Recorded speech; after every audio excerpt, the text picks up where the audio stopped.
அம்மாவின் கையளவு சோறு சேனல் நண்பர்கள் அனைவருக்கும் வணக்கம். எவ்வளவு நேரம் ஆனாலும் அதே குலைவான தன்மையோட வெண்பொங்கல் இருந்தால் யாருக்கு தான் சாப்பிட பிடிக்காது? நிறைய பேருக்கு வெண்பொங்கல்னா ரொம்ப இஷ்டம். கூடவே சட்னி சாம்பாரோட ஒரு பருப்பு வடை உளுந்து வடை வச்சுட்டு சாப்பிட்றதுக்கு ரொம்ப பிடிக்கும். இன்றைக்கி வெண்பொங்கலும் கூடவே அந்த டிஃபன் சாம்பாரும் எப்படி செய்யலான்னு பார்க்கலாம். வெண்பொங்கல் சாப்பிட்றதுக்காகவே ஹோட்டலுக்கு போகிறவங்க நிறைய பேர். ஆனால் அதே ஹோட்டல் சுவையில் வீட்டில் செஞ்சு கொடுத்தா சூப்பராக இருக்குதுன்னு சொல்லி சாப்பிடுவாங்க. கட்டாயம் உங்களுக்கு பாராட்டு நிச்சயம். எப்படி செய்யலான்னு பார்க்கலாம் வாங்க. ரெசிப்பியை பார்க்குறதுக்கு முன்னாடி நீங்கள் இன்னும் அம்மாவின் கையளவு சோறு சேனலை சப்ஸ்கிரைப் பண்ணலன்னா சப்ஸ்கிரைப் பண்ணிக்கோங்க. சப்ஸ்கிரைப் பண்ணும்போது ஆளுங்கிற பெல் பட்டனோட சப்ஸ்கிரைப் பண்ணிக்கோங்க. அப்போ தான் போட்டிக்கோ வீடியோஸ் உடனுக்குடனே நோட்டிஃபிகேஷனில் கிடைக்கும். ஃபஸ்ட்டு பொங்கல் வச்சிடலாம். அடுப்பில் 1 டம்ளர் அளவுக்கு பச்சரிசி எடுத்துருக்கிறேன்.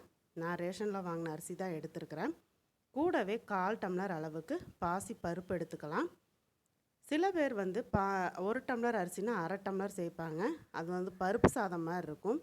ஹோட்டல் சுவையில் உங்களுக்கு பர்ஃபெக்டாக வேணும்னா 1/4 பங்கு அளவுக்கு அந்த அரிசி 1 டம்ளர் அரிசிக்கு 1/4 பங்கு பருப்பு எடுத்துகிட்டு லைட்டாக வறுத்துக்கோங்க. லைட்டாக அந்த பச்சை வாசம் போக வறுத்துட்டு அரிசியோடு சேர்த்து பருப்பு ஆறுனதுக்கப்புறம் அரிசியை நல்லா கழுவிக்கலாம். நீங்கள் நார்மலாக சாப்பாட்டுக்கு கடையில் வாங்குகிற பச்சரிசியாக இருந்ததுன்னா ஒரு 2 தடவை அலசிக்கோங்க. ரேஷனில் வாங்கின பச்சரிசியாக இருந்ததுன்னா ஒரு 5-6 தடவை நல்லா பிசைஞ்சு கழுவி எடுத்துக்கோங்க.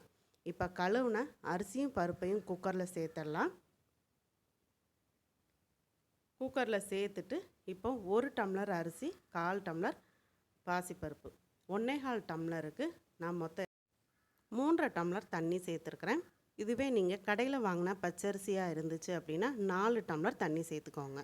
ரேசன் அரிசிங்கிறதுனால சீக்கிரம் குழைவாக வெந்துடும்.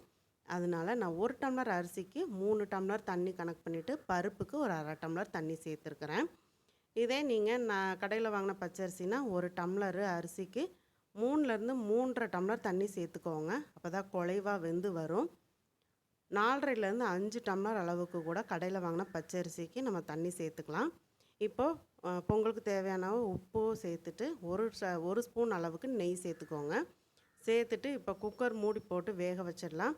3 விசில் வந்தால் போதும். நல்லா குழைவாக உங்களுக்கு பொங்கல் வெந்துடும்.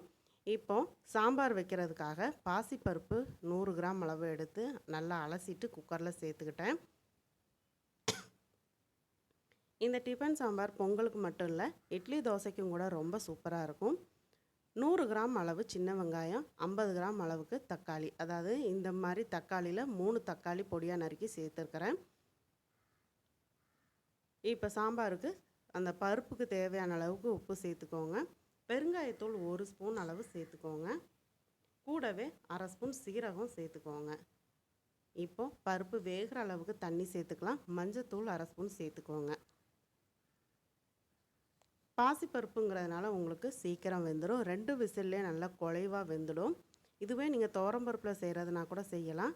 துவரம்பருப்பாக இருந்துச்சு அப்படின்னா ஒரு 3 விசிலேருந்து 4 விசில் விட்டுட்டிங்கன்னா நல்லா குழைவாக வெந்து வந்துடும். இப்போ பருப்பையும் வேக போட்டுட்டு காய் நறுக்கிடலாம். நான் கத்திரிக்காய் நறுக்கி தண்ணியில் சேர்த்துருக்கிறேன். முருங்காவை இந்த மாதிரி சின்ன சின்னதாக சேர்த்துக்கலாம். டிஃபன் சாம்பாருக்கு செய்யும்போது முருங்காய் சின்ன சின்னதாக கட் பண்ணி சேர்த்துக்கிறது தான் நல்லாயிருக்கும். கூடவே இன்னொரு பவுலில் அந்த நான் முதல்ல காமிச்ச தக்காளி 4ம் ஒரு 10 சின்ன வெங்காயம், மீடியம் சைஸில் பெரிய வெங்காயம் பொடியாக கட் பண்ணி சேர்த்துருக்கிறேன். கூடவே 4 பச்சை மிளகாயை கழுவிட்டு காம்பு கிள்ளிட்டு சேர்த்துக்கலாம். கருவேப்பிலை தாளிக்கிறதுக்கு எடுத்துருக்கிறேன். பொங்கலுக்கு தேவையான இஞ்சி பச்சை மிளகாயும் கட் பண்ணி வச்சாச்சு. பொங்கல் ரெடி ஆகிடுச்சு. அந்த குக்கரோட ஆவி அடங்கட்டும். இப்போ சாம்பாருக்கு காயை வேக வச்சிடலாம். கடாயில் 3 ஸ்பூன் ஆயில் விட்டுட்டு கடுகு சேர்த்து கடுகு நல்லா பொரியட்டும். கூடவே கருவேப்பிலை சேர்த்து வெங்காயமும் சேர்த்துடலாம். வெங்காயத்தையும் சேர்த்து ஒரு வதக்குனா போதும். ரொம்ப வதக்கணும்னு அவசியம் இல்லைங்க. கொஞ்சமாக உப்பு சேர்த்துட்டு வதக்கிக்கோங்க. பருப்பில் ஆல்ரெடி நம்ம உப்பு சேர்த்துருக்குறோம். லைட்டாக வதக்கி விட்டுட்டு தக்காளியும் சேர்த்துருங்க. 100 கிராம் பருப்புக்கு 150 கிராம் தக்காளி நான் சேர்த்துருக்கிறேன். ஏன்னா நம்ம இதில் புளி சேர்க்க போகிறதில்ல. இந்த தக்காளியோட புளிப்பு மட்டும்தான் அந்த சாம்பாருக்கு இருக்க போகுது. அதனால் 100 கிராம் பருப்பு எடுத்துகிட்டு 150 கிராம் தக்காளி சேர்த்துருக்கிறேன். கூடவே நறுக்கி வச்ச கத்திரிக்காய் முருங்கைக்காவை சேர்த்து ஒரு பரட்டு விட்டுக்கலாம். இப்போ காய் வேகிற அளவுக்கு தண்ணி சேர்த்துட்டு நல்லா காயை வேக விட்டுறலாங்க. இப்போ காய் வெந்துட்டுருக்கிற டைமில் நம்ம பொங்கலுக்கு தாளிச்சிடலாம்.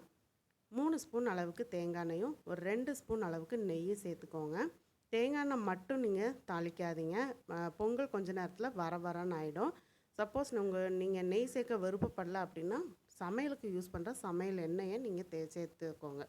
சேர்த்து கடுகு போட்டு தாளிச்சுக்கோங்க. கடுகு நல்லா பொரிஞ்சதும் 2 ஸ்பூன் அளவுக்கு மிளகு, 2 ஸ்பூன் அளவுக்கு சீரகம் சேர்த்து மிளகு சீரகம் நல்லா பொரிஞ்சதுக்கப்புறம் பச்சை மிளகாயும் இஞ்சியும் சேர்த்துக்கணுங்க.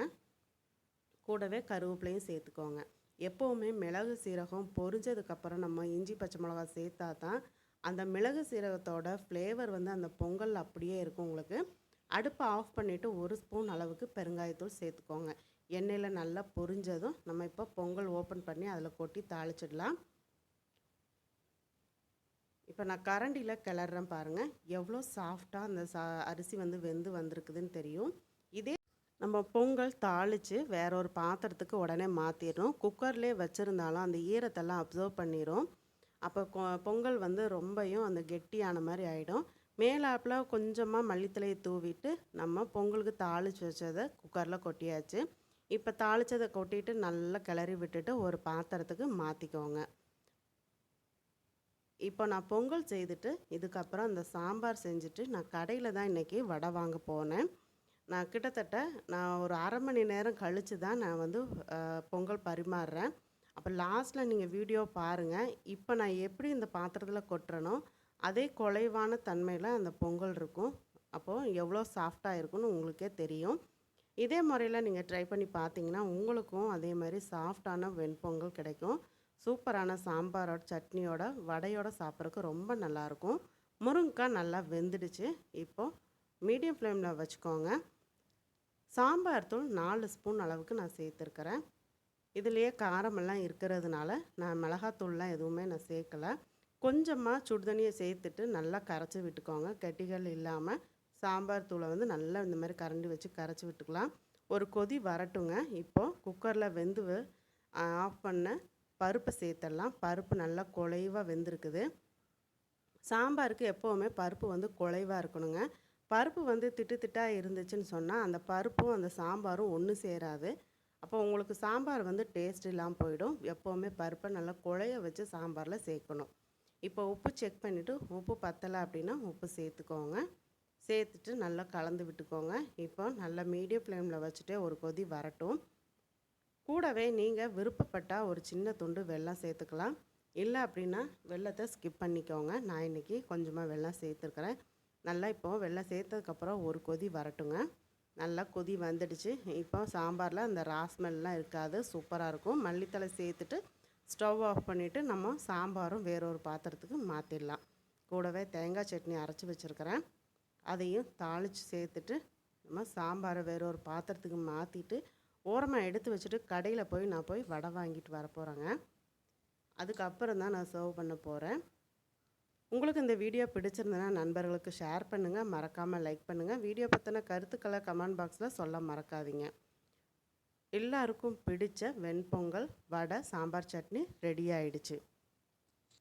இப்போ நான் சர்வ் பண்ணுறதுக்கு கரண்டியில் பொங்கல் எடுக்கும்போது பாருங்கள் எவ்வளோ குழைவாக இருக்குது அப்படின்னு சொல்லி.